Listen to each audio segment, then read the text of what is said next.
जय माता दी दोस्तों। वर्ल्ड बेस्ट मैजिक में आपका हार्दिक स्वागत है।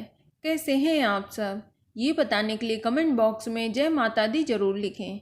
दोस्तों, आज हम बात करेंगे पितृपक्ष यानी श्राद्ध पक्ष के बारे में कि श्राद्ध के नियम क्या हैं और पितरों से पशु पक्षियों का क्या संबंध होता है और पंचबली कर्म क्या होता है। और साथ ही हम आपको बताएंगे कि पितृपक्ष में क्या खाएं और क्या नहीं खाएं। इसके अलावा पितृपक्ष में यह एक काम जरूर करें ताकि आपको पितरों का आशीर्वाद मिल सके। लेकिन वीडियो शुरू करने से पहले आपसे रिक्वेस्ट है कि अगर आपने हमारा YouTube channel world best magic subscribe नहीं किया है तो जल्दी से सब्सक्राइब कर लें। तो आइए शुरू करते हैं। दोस्तों, पितृपक्ष यानी श्राद्ध पक्ष हर साल भाद्रपद पूर्णिमा से शुरू होकर अश्विन कृष्ण पक्ष अमावस्या तक चलते हैं। हिंदू धर्म में पितृ ऋण से मुक्ति पाने के लिए श्राद्ध मनाया जाता है। ऐसी मान्यता है कि पितृपक्ष के दौरान परिवार के बुजुर्ग जिनकी मृत्यु हो चुकी है उनकी आत्मा पृथ्वी पर आती है और अपने परिवार के लोगों के बीच रहती है। इसलिए पितृपक्ष में शुभ कार्य करना वर्जित होता है। इसलिए हमें पितृपक्ष के दौरान कुछ खास बातों का ध्यान अवश्य रखना चाहिए। आपको बता दें कि पितृपक्ष में व्यक्ति की मृत्यु तिथि के अनुसार श्राद्ध कर्म करना चाहिए। यदि किसी व्यक्ति की मृत्यु तिथि याद नहीं है तो फिर सर्वपितृ अमावस्या के दिन भी श्राद्ध कर्म कर सकते हैं। इन दिनों में बहती नदी में दूध, जौ, चावल, काले तिल और गंगा जल डालकर तर्पण करने की परंपरा है।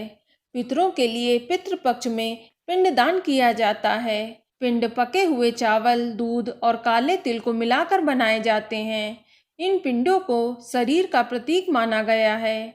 जो लोग पिंडदान या श्राद्ध नहीं कर पाते हैं तो उन्हें किसी ब्राह्मण या गरीब व्यक्ति को धन और अनाज का दान अवश्य करना चाहिए। यदि आप श्राद्ध नहीं कर पा रहे हैं तो किसी नदी में काले तिल डालकर तर्पण अवश्य करें। पितरों का ध्यान करें और स्नान के बाद कम से कम 1 मुट्ठी काले तिल का दान जरूर करें। इसके अलावा पितरों की याद में गौशाला में दान करें।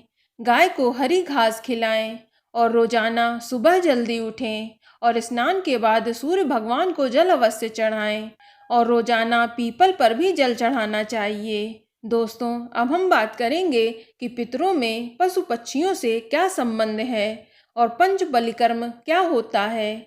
ऐसा माना जाता है कि पितृपक्ष में हमारे पितर धरती पर आकर हमें आशीर्वाद देते हैं और श्राद्ध के दिनों में जीव के रूप में पितर धरती पर आते हैं और अपने वंशजों को आशीर्वाद देकर कृपा करते हैं।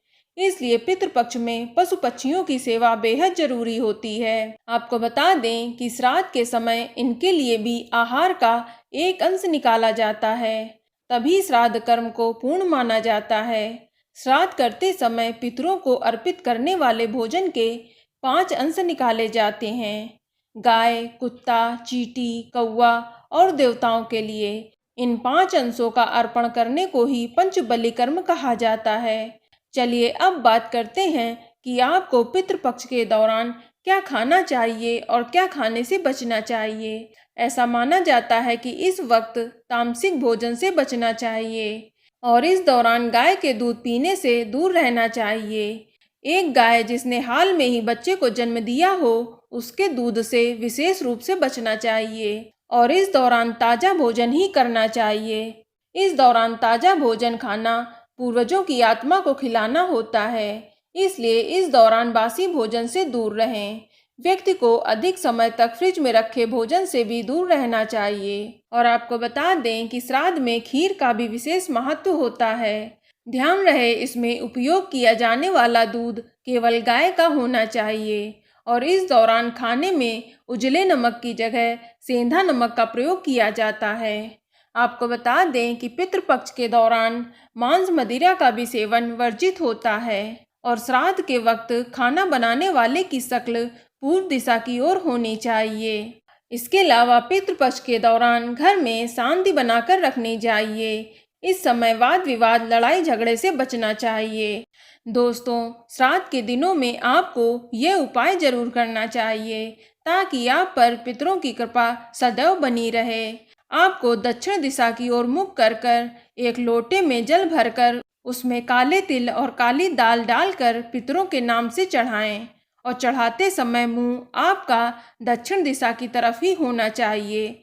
ऐसा करने से पितरों की कृपा आपको जरूर मिलती है और इससे आपके पितृ प्रसन्न होते हैं। तो दोस्तों, यह जानकारी आपको अच्छी लगी तो कमेंट में जय माता दी जरूर लिखें और अगर आपका कोई सवाल हो तो उसे कमेंट बॉक्स में अवश्य पूछ लें और इस वीडियो को लाइक करें, शेयर करें और साथ ही साथ चैनल को सब्सक्राइब करें। धन्यवाद।